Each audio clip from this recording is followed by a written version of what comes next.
자네 그 목걸이 어디서 난 거요?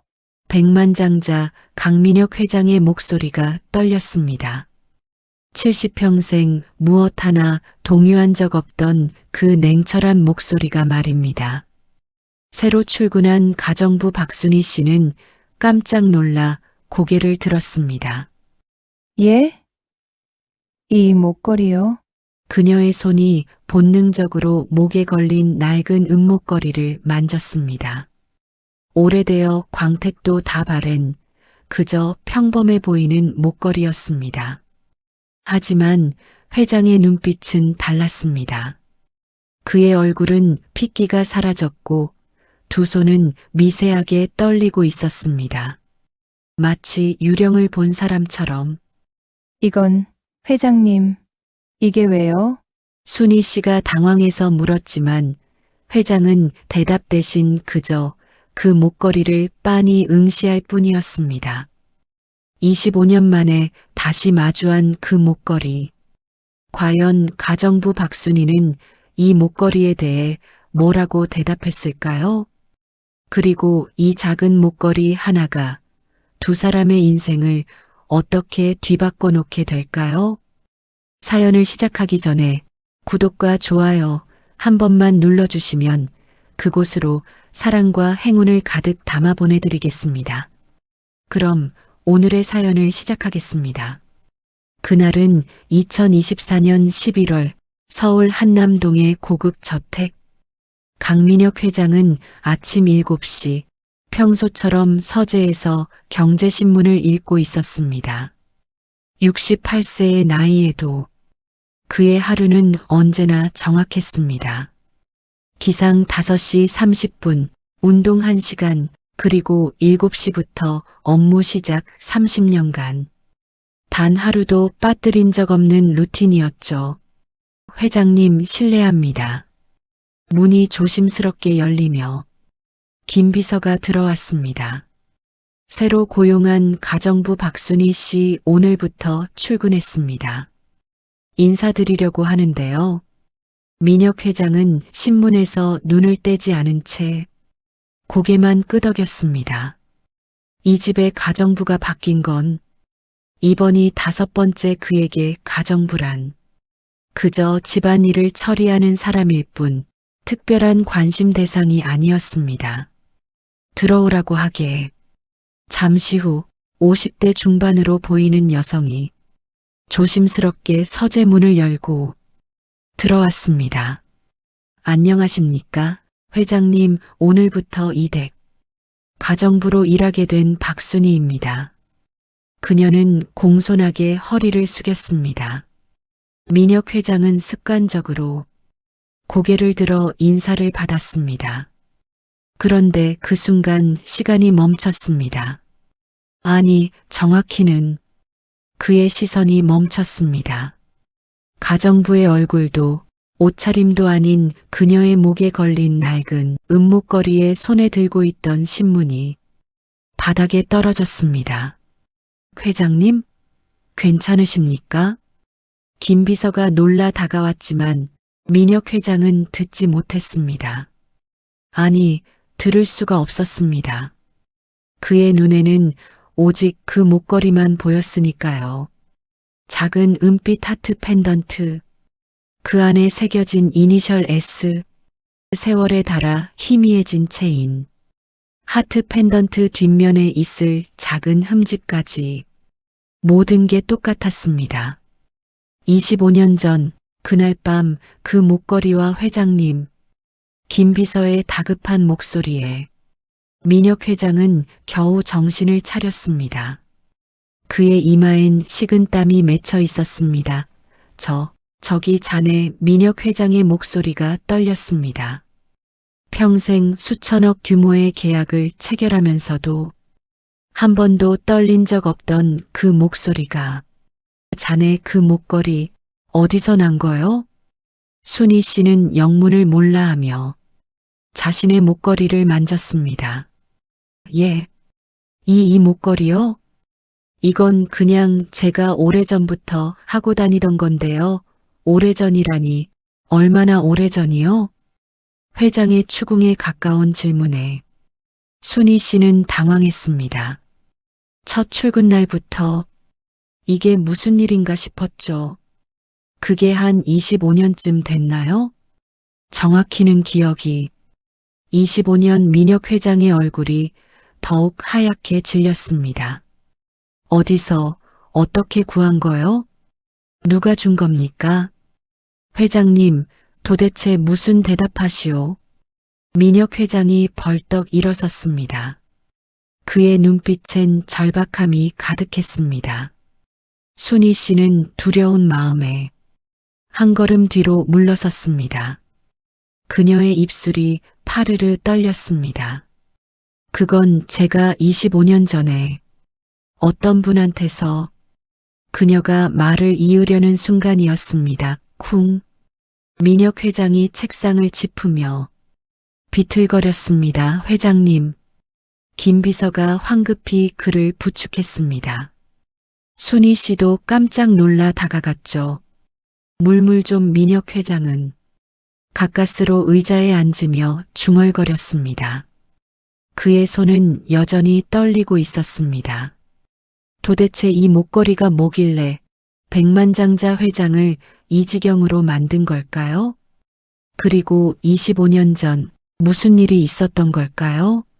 물을 마시고 겨우 진정한 민혁 회장은 김 비서에게 손짓했습니다. 나가보게. 잠시 이분과 단둘이 얘기 좀 하겠네. 하지만 회장님 건강이 괜찮아. 나가주게. 김 비서는 걱정스러운 눈빛으로 회장을 바라보다가 결국 서재를 나갔습니다. 이제 서재엔 민혁 회장과 순희 씨 단 둘만 남았습니다. 침묵이 흘렀습니다.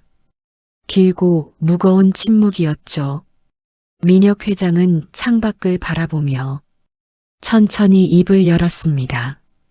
1999년 12월 24일 크리스마스 이브였소. 갑작스러운 과거 이야기에 순희 씨는 조용히 귀를 기울였습니다. 그날 밤 나는 한 여자를 만났소. 명동 뒷골목, 눈이 펑펑 쏟아지던 밤이었지. 민혁 회장의 목소리가 떨렸습니다. 25년 만에 꺼내는 기억이었습니다. 그 여자는 쓰러져 있었소. 추위에 떨면서 그녀의 목엔 바로 그 목걸이가 걸려 있었소.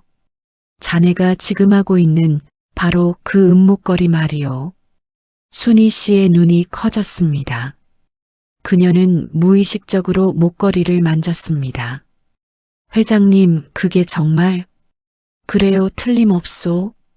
나는 그날 밤을 평생 잊을 수가 없소. 민혁 회장이 천천히 고개를 돌려 순희 씨를 똑바로 바라봤습니다. 부탁이요, 그 목걸이 어떻게 갖게 된 건지 말해주시오. 그 여자가 누군지 아시오? 순희 씨는 잠시 망설이다가 천천히 고개를 끄덕였습니다. 알죠, 알고 말고요. 그녀의 눈에 눈물이 고였습니다. 그 사람은 제 언니였습니다. 민혁 회장의 몸이 굳었습니다. 언니라고? 네, 박순의 제 친언니였어요. 순희 씨의 목소리가 떨렸습니다. 언니는 회장님을 만난 그날 밤 이후 6개월을 더 살다가 세상을 떠났습니다. 2000년 6월에요. 세상이 무너지는 소리가 들리는 것 같았습니다. 민혁 회장은 아무 말도 할 수 없었습니다. 그저 멍하니 순희 씨를 바라볼 뿐이었죠. 25년 전 그날 밤 그가 만났던 그 여자 박순애. 그녀는 죽었다는 겁니까? 민혁 회장은 의자에 깊숙이 몸을 기댔습니다. 그의 눈은 천장을 향했지만 그가 보고 있는 건 25년 전 그날 밤의 풍경이었습니다. 순애라는 이름이었군요. 그는 중얼거렸습니다. 25년 동안 이름도 모른 채 가슴에 묻어두었던 그 사람 순희 씨는 조용히 눈물을 닦았습니다. 회장님, 언니 이야기 들어주시겠어요? 제대로 된 이야기를요 말씀하시오. 부디 민혁 회장의 목소리엔 간절함이 묻어났습니다. 순희 씨는 깊게 숨을 들이쉬고 이야기를 시작했습니다. 언니는 저보다 5살 위였어요. 1999년 그때 언니 나이가 30이었죠. 우리 집은 가난했어요. 아버지는 일찍 돌아가셨고 어머니 혼자 우리 3남매를 키우셨죠. 그녀의 목소리는 차분했지만 그 속엔 오래된 슬픔이 배어 있었습니다. 언니는 고등학교도 제대로 못 나왔어요. 우리 학비 대려고 공장에 취직했거든요. 낮엔 공장에서 일하고 밤엔 식당에서 설거지했어요. 그렇게 10년을 일했죠. 그런데 1999년 가을 언니가 갑자기 쓰러졌어요. 병원에 갔더니 위암 말기라고 했어요. 민혁 회장의 주먹이 꽉 쥐어졌습니다. 의사 선생님이 그러시더라고요. 늦어도 너무 늦었다고 6개월, 길어야 1년이라고. 순희 씨의 눈물이 볼을 타고 흘러내렸습니다. 그런데 문제는 돈이었어요. 항암 치료를 받으려면 최소 2천만 원이 필요했어요. 1999년 당시 2천만 원이면 우리한텐 하늘의 별 따기였죠. 어머니는 동네방네 돈을 빌리러 다니셨어요. 저도 다니던 회사 그만두고 공사판에서 일했어요. 하지만 한 달에 모을 수 있는 돈은 고작 100만 원 남짓. 그것도 우리 셋이 굶다시피 해서요. 민혁 회장은 눈을 감았습니다. 그의 뇌리에 25년 전 그날 밤 눈 쌓인 골목에서 만난 여자의 얼굴이 떠올랐습니다. 창백한 얼굴, 깡마른 몸. 그리고 그 눈빛, 포기한 듯 하면서도 어딘가 간절했던 그 눈빛. 언니는 스스로 포기했어요. 순희 씨가 말을 이었습니다. 자기 때문에 가족들이 더 힘들어진다고, 차라리 자기가 없는 게 낫다고. 그래서 그날 밤 1999년 12월 24일 밤에 집을 나갔어요. 어머니와 제가 잠든 사이에 몰래 나간 거예요. 유서 한 장만 남기고요. 민혁 회장의 입술이 파르르 떨렸습니다. 유서엔 뭐라고 적혀 있었습니까? 미안해, 나 때문에 너무 힘들게 해서. 이제 그만 짐 내려놓고 싶어. 엄마, 순이야, 동생아, 사랑해. 다음 생엔 꼭 효도할게 라고 적혀 있었어요. 순희 씨는 손수건으로 눈물을 닦았습니다. 우리는 미친 듯이 언니를 찾아다녔어요. 경찰에도 신고하고 병원마다 전화하고 하지만 크리스마스 이브 밤 서울거리엔 사람이 너무 많았어요. 찾을 수가 없었죠. 그런데 다음 날 아침 언니가 돌아왔어요. 민혁 회장이 고개를 번쩍 들었습니다. 돌아왔다고요? 네, 크리스마스 아침 언니가 집 앞에 서 있었어요. 온몸이 눈으로 뒤덮인 채로요. 순희 씨의 목소리가 떨렸습니다. 언니 손엔 돈 봉투가 들려 있었어요. 두둑한 돈 봉투가요. 민혁 회장의 심장이 쿵쾅거렸습니다. 그 안에 얼마가 들어 있었습니까? 정확히 3천만 원이었어요. 순희 씨가 민혁 회장을 똑바로 바라봤습니다. 그리고 언니는 이 목걸이를 쥐고 있었어요. 꼭 쥐고서 놓지 않았죠. 마치 생명줄처럼. 민혁 회장의 눈에서 눈물이 흘러내렸습니다. 68년 인생에서 그가 남 앞에서 눈물을 흘린 건 손에 꼽을 정도였습니다. 언니한테 물었어요. 이 돈 어디서 났냐고, 무슨 짓을 한 거냐고. 하지만 언니는 끝까지 말하지 않았어요. 그저 천사를 만났어. 크리스마스의 기적이야. 라고만 했어요. 순희 씨는 목걸이를 쓰다듬었습니다. 그리고 이 목걸이를 제게 주며 말했어요. 이건 그분이 내게 준 거야. 이 세상에 아직 좋은 사람이 있다는 증거야. 순희야, 너도 힘들 때 이걸 보렴. 그러면 희망을 잃지 않을 수 있을 거야. 라고요. 민혁 회장은 두 손으로 얼굴을 감쌌습니다. 그의 어깨가 떨렸습니다. 그날 밤이 떠올랐습니다. 명동 뒷골목, 펑펑 쏟아지던 눈 건물 모퉁이에 웅크리고 앉아있던 여자 그녀를 발견했을 때의 그 순간, 그리고 그가 했던 선택이. 민혁 회장은 천천히 손을 내렸습니다. 그의 얼굴은 눈물로 젖어 있었습니다. 제가 말씀드리겠습니다. 그날 밤 무슨 일이 있었는지. 그는 떨리는 목소리로 25년 전 그날 밤 이야기를 시작했습니다. 1999년 12월 24일. 나는 당시 43살이었소. 중견 건설회사 부장이었죠. 그날 저녁 회사 송년회가 있었소. 민혁 회장의 눈빛이 과거 속으로 빠져들었습니다. 송년회가 끝나고 밤 11시쯤 됐을 겁니다. 명동에서 택시를 잡으려고 걷고 있었죠. 그때 눈이 정말 많이 내렸소. 발목까지 빠질 정도로. 그런데 골목 모퉁이에서 사람 하나가 쓰러져 있는 게 보였소. 순희 씨는 숨을 죽이고 들었습니다.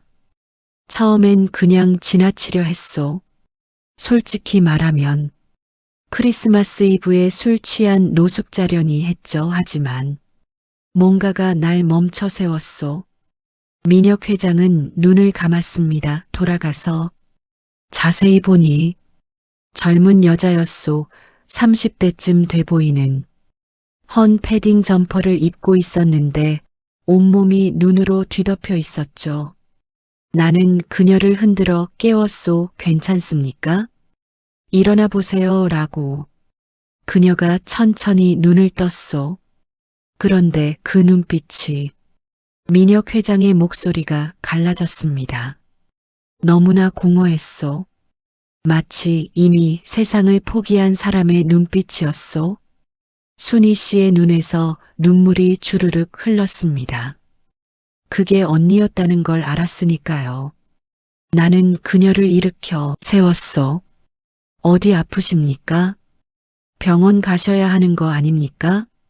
라고 물었죠. 그랬더니 그녀가 희미하게 웃으며 말했소. 민혁 회장이 순희 씨를 바라봤습니다. 괜찮아요. 어차피 곧 갈 곳이 있어요. 신경 쓰지 마세요. 라고. 그 말투가 너무 이상했소. 마치 죽으러 가는 사람 같았소. 나는 본능적으로 알았소. 이 사람이 뭔가 잘못된 생각을 하고 있다는 걸. 민혁 회장은 주먹을 쥐었습니다. 나는 그녀를 붙잡고 물었소. 무슨 일 있습니까? 혹시 도움이 필요한 거 아닙니까? 라고. 처음엔 그녀가 고개를 저었소. 하지만 내가 계속 물어보니까 결국 털어놓더군요. 위암 말기라고 치료비가 없어서 가족들한테 짐이 된다고. 그래서 이렇게 조용히 사라지려 한다고. 순희 씨는 손으로 입을 막았습니다. 언니의 그날 밤이 이토록 생생하게 전해지니 가슴이 찢어지는 것 같았습니다. 나는 그 순간 뭐라고 말해야 할지 몰랐소. 그냥 한참을 서 있었죠. 눈은 계속 내렸고 거리에 캐럴 소리만 들려왔소. 그런데 그때 그녀의 목에 걸린 목걸이가 보였소. 민혁 회장이 순희 씨의 목걸이를 가리켰습니다. 바로 그 은목걸이였소. 가로등 불빛에 반짝이고 있었죠. 나는 물었소. 그 목걸이 특별한 겁니까? 라고. 그러자 그녀가 목걸이를 만지며 말했소. 민혁 회장의 목소리가 부드러워졌습니다. 제 첫 월급으로 산 거예요. 20살 때 공장 다니면서 처음 받은 월급 80만 원 중에서 5만 원 주고 샀어요. 그때 제 이름 이니셜 S자를 새겨 넣었죠. 순애의 S라고 그게. 벌써 10년 전이네요. 그때는 미래가 있을 줄 알았어요. 언젠가 행복해질 줄 알았죠. 근데 이렇게 될 줄은 라며 웃더군요. 그 웃음이 너무 슬펐소. 민혁 회장은 잠시 말을 멈췄습니다. 그의 눈엔 눈물이 가득했습니다. 나는 그 순간 결심했소. 이 사람을 그냥 보낼 수 없다고. 나는 그녀에게 물었소. 치료비가 얼마나 필요합니까? 라고. 그녀가 당황하며 아니, 왜 그걸 물으시는데요? 라고 했죠. 나는 대답했소. 제가 드리겠습니다. 그 돈라고. 순희 씨의 눈이 커졌습니다. 그녀는 손사래를 쳤소. 안 돼요. 안 돼요. 저 같은 사람한테 왜 그런 돈을 라며 하지만 나는 이미 마음먹었소. 그날따라 유난히 내 지갑이 두둑했거든요. 송년회 보너스로 받은 현금 500만 원이 들어 있었죠. 나는 그녀를 데리고 24시간 은행으로 갔소. 한밤중인데도 명동이라 은행이 열려 있었죠. 그리고 내 계좌에서 돈을 찾았소. 2,500만 원을. 민혁 회장의 목소리가 떨렸습니다. 당시 내 전 재산이 3천만 원 정도였소. 그중 2,500만 원을 찾은 거죠. 거기에 보너스로 받은 현금 500만 원까지 합쳐서 총 3천만 원을 그녀에게 건넸소. 순희 씨는 믿을 수 없다는 표정이었습니다. 회장님. 왜 그렇게까지 나도 몰랐소. 왜 그랬는지. 민혁 회장이 고개를 저었습니다. 다만 그녀를 보는 순간 내가 도와야 한다는 생각이 들었소. 마치 운명처럼. 그녀는 울었소. 은행 앞에서 한참을 울었죠. 이럴 수가. 이런 일이 정말 천사가 있었네요. 크리스마스의 기적이라며. 나는 그녀에게 말했소. 꼭 살아나십시오. 그리고 행복하십시오. 그게 제가 바라는 전부입니다. 라고 민혁 회장은 눈물을 닦았습니다. 그런데 그녀가 갑자기 목걸이를 풀더니 내 손에 쥐어주는 거요. 저는 이제 드릴 게 이것밖에 없어요. 이건 제가 가장 아끼는 거예요. 제 분신 같은 거죠. 부디 받아주세요. 그리고 이걸 볼 때마다 기억해 주세요. 오늘 당신이 한 사람의 목숨을 구했다는 걸. 라고 하더군요. 나는 받을 수 없다고 했소. 하지만 그녀가 계속 권해서 결국 받았소. 민혁 회장이 순희 씨를 바라봤습니다. 그리고 우리는 헤어졌소. 그녀는 택시를 타고 떠났고 나는 그 자리에 한참을 서 있었죠. 그게 마지막이었소. 긴 침묵이 흘렀습니다. 순희 씨가 조용히 물었습니다. 그 목걸이는 어떻게 됐나요? 민혁 회장은 쓸쓸하게 웃었습니다. 집에 가져가지 못했소. 왜죠? 그날 밤 집에 들어가는데 아내가 현관에서 기다리고 있었소. 민혁 회장의 얼굴이 어두워졌습니다. 아내는 내 손에 들린 목걸이를 보자마자 얼굴이 굳더군요. 그게 뭐예요? 라고 물었죠. 나는 사실대로 말했소. 죽으려던 사람을 구했고 그 사람이 준 거라고 그랬더니 아내가 믿지 않았소. 순희 씨의 미간이 찌푸려졌습니다. 여자 목걸이를 들고 크리스마스 이브 밤에 들어오면서 그런 말을 믿으라고요? 당신 바람 피운 거죠? 라며 소리를 질렀소. 나는 아니라고 정말 사람을 구한 거라고 설명했지만 아내는 듣지 않았소. 민혁 회장의 목소리가 쓰라렸습니다. 결국 그날 밤 우리는 크게 싸웠소. 그리고 아내는 그 목걸이를 빼앗아 어디론가 버렸다고요? 그렇소. 어디에 버렸는지도 모르오.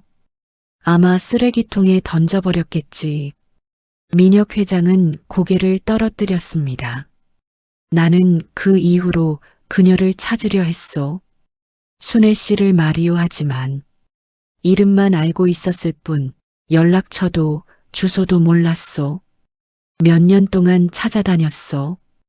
혹시라도 어디선가 마주칠까 싶어서. 하지만 끝내 만나지 못했소. 그는 순희 씨를 바라봤습니다. 그런데 오늘 25년 만에 그 목걸이를 다시 보게 됐소. 자네 목에 걸려서. 순희 씨는 고개를 저었습니다. 회장님, 그 목걸이는 버려지지 않았어요. 뭐라고요? 언니가 다시 찾았어요. 민혁 회장의 눈이 커졌습니다. 다시 찾았다니. 그게 무슨 말이오? 민혁 회장이 다급하게 물었습니다. 순희 씨는 깊게 숨을 들이쉬었습니다. 언니가 회장님을 찾아갔었어요. 크리스마스 다음 날. 뭐라고요? 언니는 그날 밤 집에 돌아온 후 밤새 잠을 못 잤대요. 계속 회장님 생각을 했다고 하더라고요. 순희 씨의 목소리가 차분하게 이어졌습니다. 언니는 생각했대요. 그분한테 제대로 된 감사 인사도 못 드렸다. 최소한 연락처라도 여쭤볼 걸. 나중에라도 은혜를 갚고 싶은데. 라고요. 그래서 다음 날 아침 언니는 다시 명동으로 갔어요. 혹시 회장님을 다시 만날 수 있을까 해서요. 민혁 회장은 숨을 죽이고 들었습니다. 물론 만날 수 있을 리 없었죠. 서울이 얼마나 큰 도시인데요. 하지만 언니는 포기하지 않았어요. 언니는 그 골목을 계속 걸었대요. 회장님과 함께 걸었던 그 기르료 은행까지, 헤어졌던 그 택시 승강장까지. 그런데 순희 씨의 눈이 반짝였습니다. 쓰레기통 옆에서 뭔가 반짝이는 게 보였대요. 눈 속에 파묻혀 있었는데 햇빛에 반사돼서 반짝였다고 하더라고요. 설마 맞아요. 바로 이 목걸이였어요. 순희 씨가 목걸이를 쓰다듬었습니다. 언니가 얼마나 놀랐겠어요. 자기가 회장님께 드린 목걸이가 쓰레기통 옆에 버려져 있었으니까요. 민혁 회장은 두 손으로 얼굴을 감쌌습니다. 아내가 정말로 버렸던 것입니다. 언니는 처음엔 상처받았대요. 내가 준 목걸이를 버리다니. 그분도 결국 그런 사람이었나? 라고 생각했다고 해요. 하지만 곧 생각을 바꿨대요. 왜요? 언니는 이렇게 말했어요. 아니야. 그분은 분명 좋은 사람이야. 전 재산을 낯선 사람한테 줄 정도로 착한 사람이야. 분명 무슨 이유가 있을 거야. 라고요. 순희 씨는 미소를 지었습니다. 언니는 목걸이를 주워서 깨끗이 닦았어요. 그리고 매일 목에 걸고 다녔죠. 언니 말로는 이 목걸이가 자기한테 두 번의 의미를 갖게 됐대요. 처음엔 자기 인생의 시작을 의미했고, 두 번째는 새로운 삶을 선물 받은 기적을 의미한다고. 민혁 회장의 눈에서 눈물이 계속 흘러내렸습니다. 순애 씨 정말 좋은 분이었군요. 네, 언니는 정말 착했어요. 순희 씨도 눈물을 흘리며 말을 이었습니다. 언니는 그 돈으로 항암 치료를 받았어요. 2000년 1월부터 시작했죠. 의사 선생님은 말기라 효과가 없을 거라고 했지만 기적이 일어났어요. 기적이요? 네, 언니 상태가 좋아지기 시작한 거예요. 암세포가 줄어들고 통증도 덜해졌어요. 민혁 회장의 얼굴에 희망의 빛이 스쳤습니다. 그럼 살아나셨단 말이요? 하지만 순희 씨는 고개를 저었습니다. 좋아진 건 잠깐뿐이었어요. 그녀의 목소리가 떨렸습니다. 2000년 3월쯤 언니 상태가 다시 나빠지기 시작했어요. 암이 간으로 전이됐대요.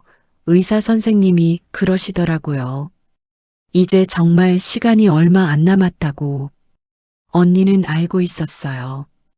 자기가 곧 죽을 거라는 걸요. 순희 씨는 손수건으로 눈물을 닦았습니다. 그래서 언니가 저를 불렀어요. 2000년 5월 어느 날이었어요. 병원 침대에서요. 언니는 제 손을 잡고 말했어요.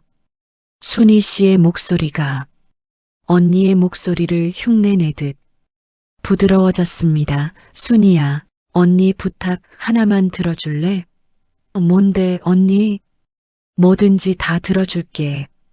언니가 죽으면 이 목걸이 내가 가져. 언니, 무슨 소리야?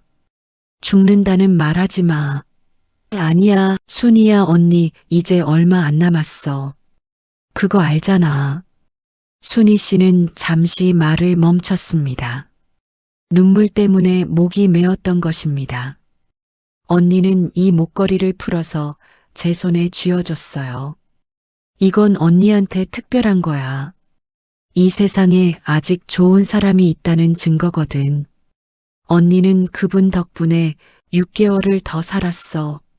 너무 감사해. 언니. 그분을 다시 만날 수 없어서 너무 아쉬워. 제대로 된 감사 인사도 못 드렸잖아. 그분 이름도 몰라. 얼굴도 가물가물해. 민혁 회장의 주먹이 꽉 쥐어졌습니다.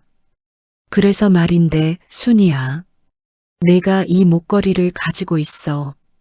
그리고 언젠가 그분을 만나게 되면 전해줘. 뭐라고 전해? 박순애가 정말 감사했다고. 그분 덕분에 마지막 6개월을 가족들과 함께 보낼 수 있었다고. 그게 인생 최고의 선물이었다고. 순희 씨의 눈물이 주르륵 흘러내렸습니다. 그게 언니가 제게 한 마지막 부탁이었어요. 그로부터 한 달 후인 2000년 6월 15일 새벽, 언니는 조용히 눈을 감았어요. 어머니와 저, 그리고 남동생이 지켜보는 가운데요. 언니 얼굴은 평화로웠어요. 마치 편안하게 잠든 것처럼요. 민혁 회장은 소리 없이 울었습니다. 그의 어깨가 떨렸습니다. 저는 그 이후로 25년 동안 이 목걸이를 하고 다녔어요. 언니와의 약속을 지키기 위해서요. 순희 씨가 민혁 회장을 똑바로 바라봤습니다. 저는 늘 생각했어요. 언젠가 그분을 만날 수 있을까? 언니의 마지막 부탁을 전할 수 있을까? 라고요. 하지만 이름도 몰랐고 얼굴도 본 적 없었어요.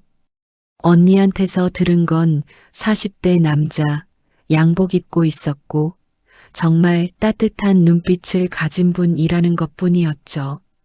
그런데 오늘 순희 씨의 목소리가 떨렸습니다. 오늘 이 집에 첫 출근을 했는데 회장님이 이 목걸이를 알아보시더라고요. 그 순간 저는 알았어요. 아, 이분이구나. 언니가 말했던 그 천사가 라고요. 민혁 회장은 얼굴을 들었습니다. 그의 얼굴은 눈물범벅이었습니다. 제가 더 일찍 찾았어야 했는데 순애 씨가 돌아가시기 전에. 아니에요, 회장님. 순희 씨가 고개를 저었습니다. 회장님은 이미 충분히 하셨어요. 낯선 사람한테 전 재산을 주셨잖아요. 그것만으로도 엄청난 거예요. 그리고 언니는 행복했어요. 마지막 6개월 동안요.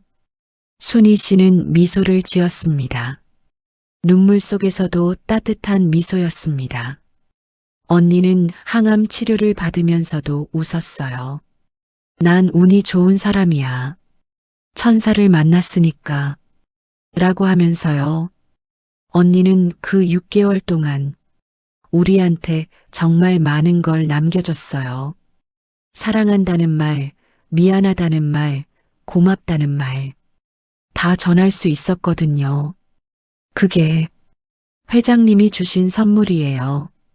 민혁 회장은 의자에서 일어나 순희 씨에게 깊게 고개를 숙였습니다. 감사합니다.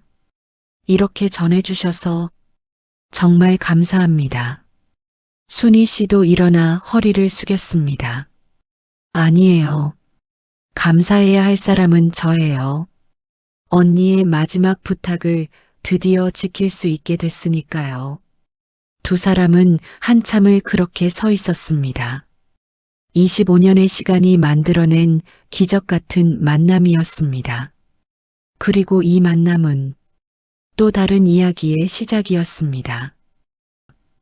그날 이후 민혁 회장과 순희 씨의 관계는 단순히 고용주와 가정부가 아니었습니다. 민혁 회장은 순희 씨를 따로 불러 말했습니다. 순희 씨, 가정부 일은 그만두시오. 순희 씨는 깜짝 놀랐습니다. 예, 제가 뭘 잘못했나요? 아니요, 오해 마시오. 민혁 회장은 부드럽게 웃었습니다. 자네는 은인의 가족이요. 내가 어떻게 은인의 동생을 가정부로 부릴 수 있겠소? 하지만 회장님, 대신 제안이 하나 있소. 민혁 회장은 서재 책상에서 서류 하나를 꺼냈습니다. 우리 회사 복지재단에서 일해주시오. 어려운 사람들을 돕는 일 말이요. 순애 씨처럼 병원비 때문에 고통받는 사람들을 위한 기금을 운영하는 부서가 있소. 순희 씨의 눈이 커졌습니다. 자네가 그 일을 맡아주셨으면 좋겠소. 자네만큼 그 고통을 아는 사람이 없을 테니까. 회장님, 저는 학력도 없고 경력도 그런 건 중요하지 않소. 진심이 중요하지. 민혁 회장이 순희 씨의 손을 잡았습니다. 순애 씨가 내게 준 건 단순히 목걸이가 아니었소. 삶의 의미였소. 나는 그날 이후 돈을 버는 것만이 인생의 전부가 아니라는 걸 깨달았소. 그래서 10년 전부터 복지재단을 운영하고 있소. 매년 수백 명의 환자들을 지원하고 있지. 순희 씨는 눈물을 글썽였습니다. 언니가 알면 정말 기뻐할 거예요. 그래서 말인데 순희 씨. 민혁 회장의 목소리가 진지해졌습니다. 나와 함께 더 많은 순애 씨를 구해주시오. 부탁이요. 순희 씨는 깊게 고개를 숙였습니다. 제가 할 수 있을까요? 할 수 있소.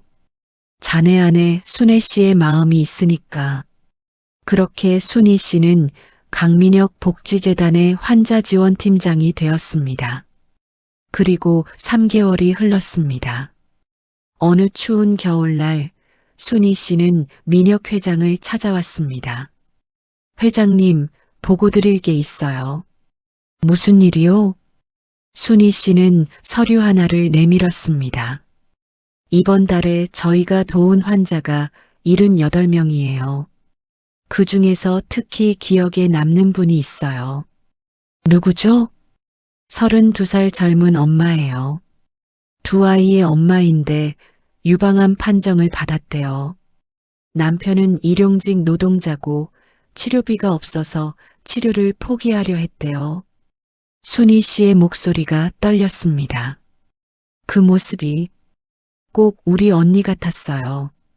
그래서 어떻게 했소? 재단에서 전액 지원했어요.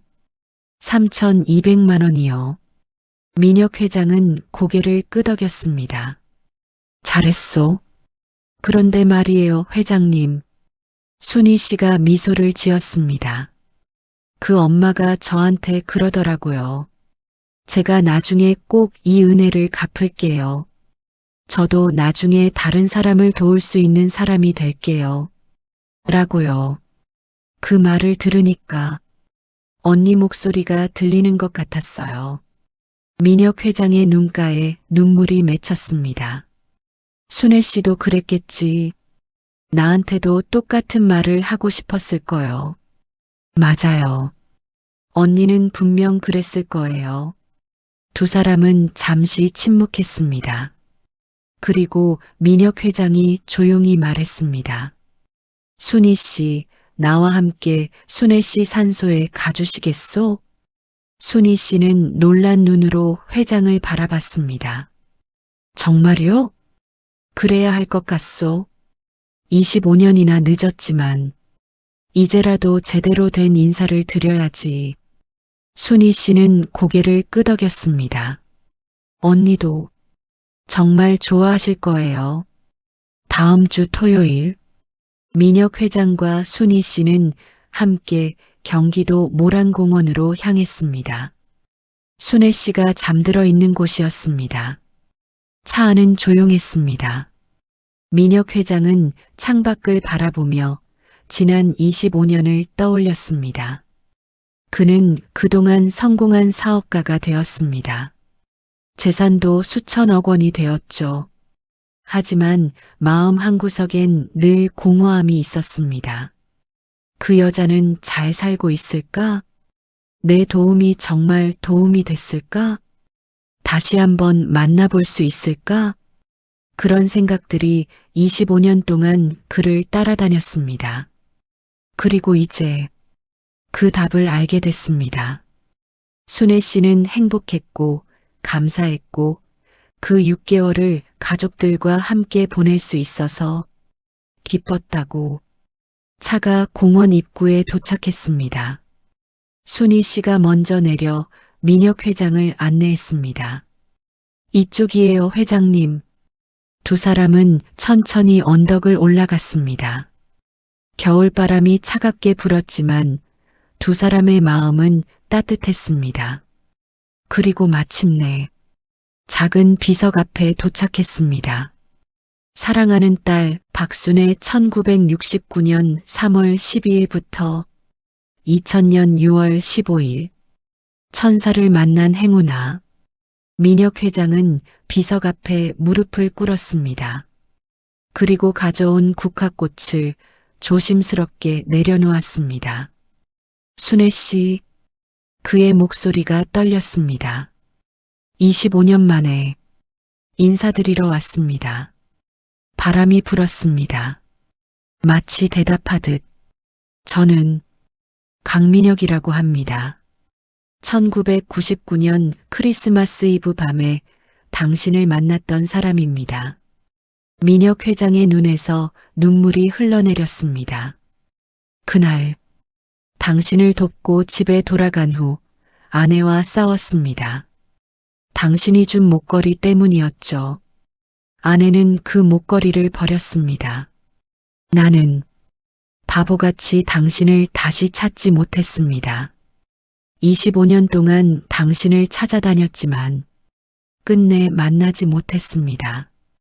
그는 잠시 말을 멈췄습니다. 하지만 오늘 당신의 동생 순희 씨를 만났습니다. 그리고 알게 됐습니다. 당신이 행복했다는 걸, 마지막 6개월 동안 가족들과 함께였다는 걸, 그게 인생 최고의 선물이었다는 걸. 민혁 회장은 비석을 쓰다듬었습니다. 감사합니다, 순애 씨. 당신은 제게 인생의 의미를 가르쳐 줬습니다. 돈이 전부가 아니라는 것. 진짜 행복은 누군가를 돕는 데 있다는 것. 당신 덕분에 나는 더 나은 사람이 되려고 노력했습니다. 지난 10년 동안 복지재단을 운영하면서 수천 명의 사람들을 도왔습니다. 그게 다 당신이 내게 준 선물이었습니다. 순희 씨도 옆에 무릎을 꿇고 함께 기도했습니다. 언니 나왔어. 그리고 언니가 말했던 그분을 모시고 왔어. 그녀의 목소리도 눈물로 젖어 있었습니다. 언니의 마지막 부탁 드디어 지켰어. 25년 걸렸지만 언니 회장님은 정말 좋은 분이야. 언니 말이 맞았어. 진짜 천사 같은 분이야. 그리고 언니 회장님은 지금도 계속 다른 사람들을 돕고 계셔. 언니처럼 힘든 사람들을요. 언니가 받은 사랑이 계속 이어지고 있어. 수많은 사람들한테로 바람이 또 한 번 불었습니다.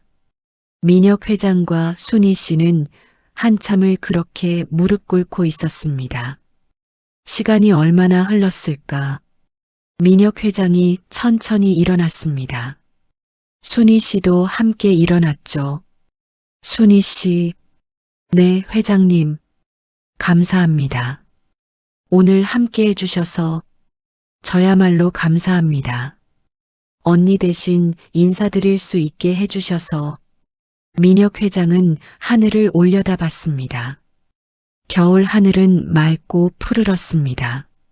순애 씨도 저 하늘 어딘가에서 우리를 보고 있겠지요. 그럼요. 분명히요. 순희 씨가 미소 지었습니다. 그리고 언니는 분명 이렇게 말하고 있을 거예요. 고마워요, 회장님. 덕분에 정말 행복했어요. 라고요. 민혁 회장도 미소 지었습니다. 두 사람은 천천히 언덕을 내려왔습니다. 뒤돌아보니 순애 씨의 비석이 햇살을 받아 반짝이고 있었습니다. 마치 작별 인사를 하듯 차에 탑승한 민혁 회장은 순희 씨에게 물었습니다. 순희 씨, 앞으로 우리 재단에서 매년 100명씩 지원하면 어떻겠소? 순애 씨 이름으로 순희 씨의 눈이 휘둥그레졌습니다. 정말요? 그래요. 박순애 기금을 만들 겁니다. 암 환자들을 위한 특별 기금으로요. 회장님, 그게 내가 순애 씨한테 할 수 있는 마지막 선물이요. 순희 씨는 눈물을 흘리며 고개를 숙였습니다. 언니가 정말 좋아할 거예요. 그리고 순희 씨, 네, 그 목걸이 계속 하고 다니시오. 그게 우리를 이어주는 고리니까. 순희 씨는 목걸이를 만지며 고개를 끄덕였습니다. 물론이죠. 평생 할 거예요. 차는 천천히 공원을 빠져나갔습니다. 그리고 그날 저녁 민혁 회장은 서재에 앉아 편지를 한 통 썼습니다. 순애 씨에게 보내는 25년 늦은 편지였습니다. 그로부터 1년이 흘렀습니다. 박순애 기금은 첫 해에 150명의 암 환자를 도왔습니다.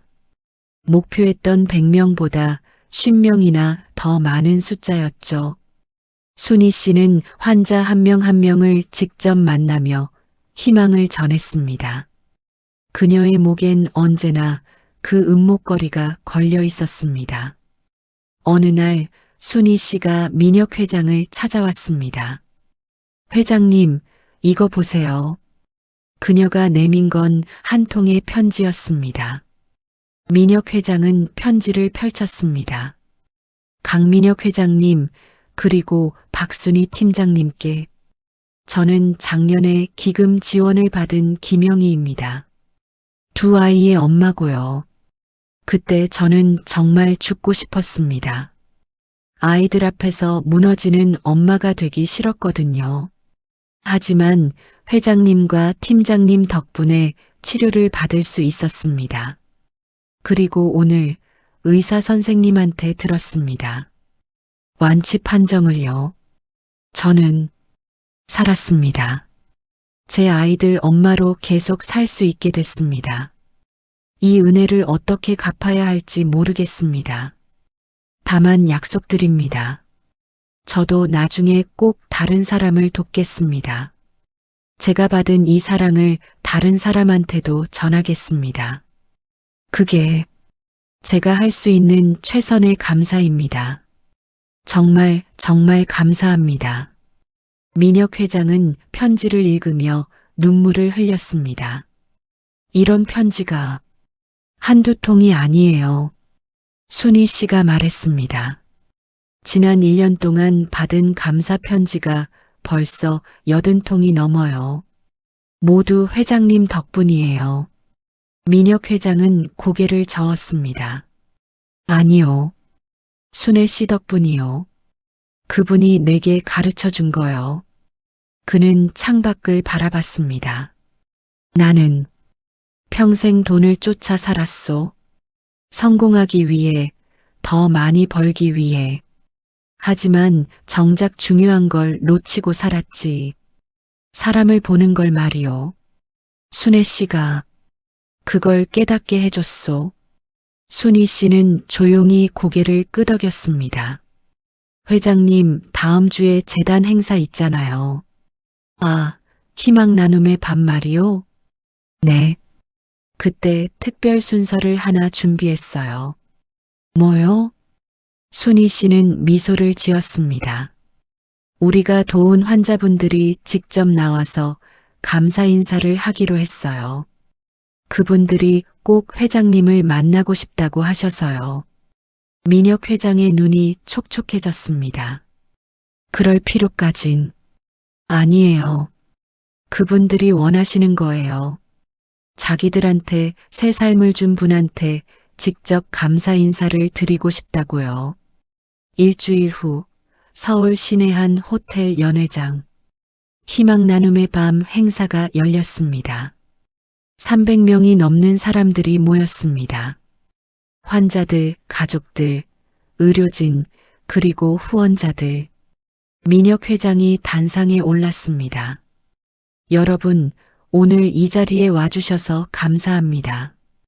그의 목소리는 차분했지만 울림이 있었습니다. 저는 25년 전 크리스마스 이브에 한 여자를 만났습니다. 장내가 조용해졌습니다. 그분은 죽음을 앞두고 있었습니다.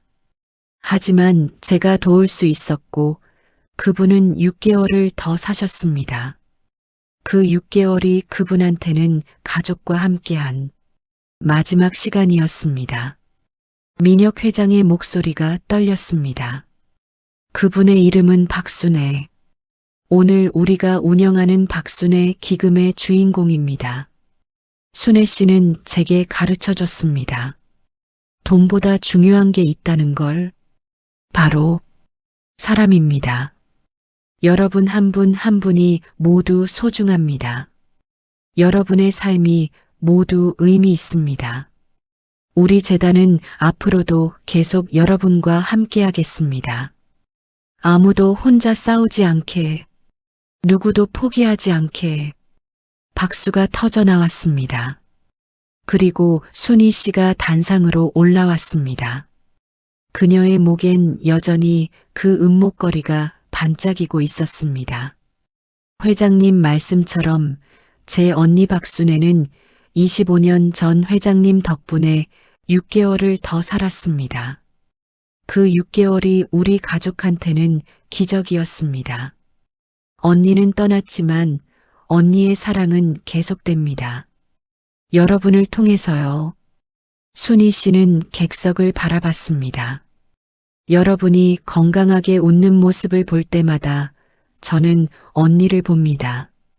여러분이 가족과 함께 행복해하는 모습을 볼 때마다 언니의 소원이 이뤄지는 걸 봅니다.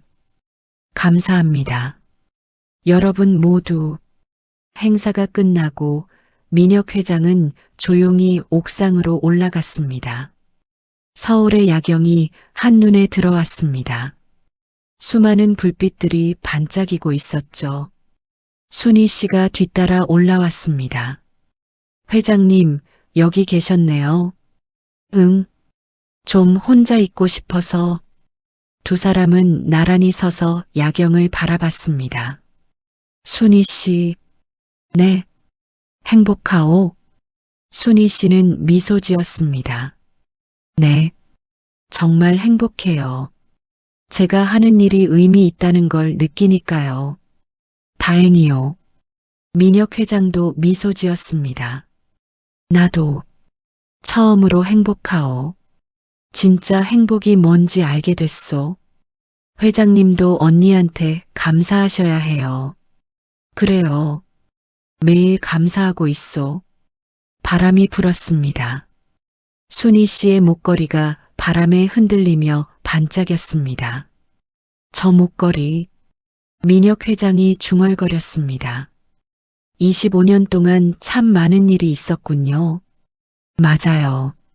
언니한테서 회장님한테, 그리고 다시 언니한테, 그리고 저한테. 이제 그 목걸이는 희망의 상징이요. 네. 언니의 희망, 회장님의 사랑, 그리고 우리가 도운 모든 분들의 희망이요. 두 사람은 한참을 그렇게 서 있었습니다. 그리고 민혁 회장이 조용히 말했습니다. 순애 씨, 보고 계시죠? 당신이 심은 씨앗이 이렇게 자랐소. 수백 명의 사람들이 웃고 있소. 당신 덕분에. 순희 씨도 하늘을 올려다보며 속삭였습니다. 언니 고마워. 나한테 이 목걸이를 남겨줘서, 그리고 이렇게 좋은 분을 만나게 해줘서. 겨울밤 하늘엔 별이 가득했습니다. 그중 가장 밝게 빛나는 별 하나가 마치 대답하듯 반짝였습니다. 25년 전 크리스마스 이브 밤에 시작된 기적. 그 기적은 이제 끝나지 않는 사랑의 이야기가 되어 수많은 사람들의 가슴 속에 살아 숨쉬고 있었습니다. 그리고 그 중심에는 작은 은목걸이 하나가 있었습니다.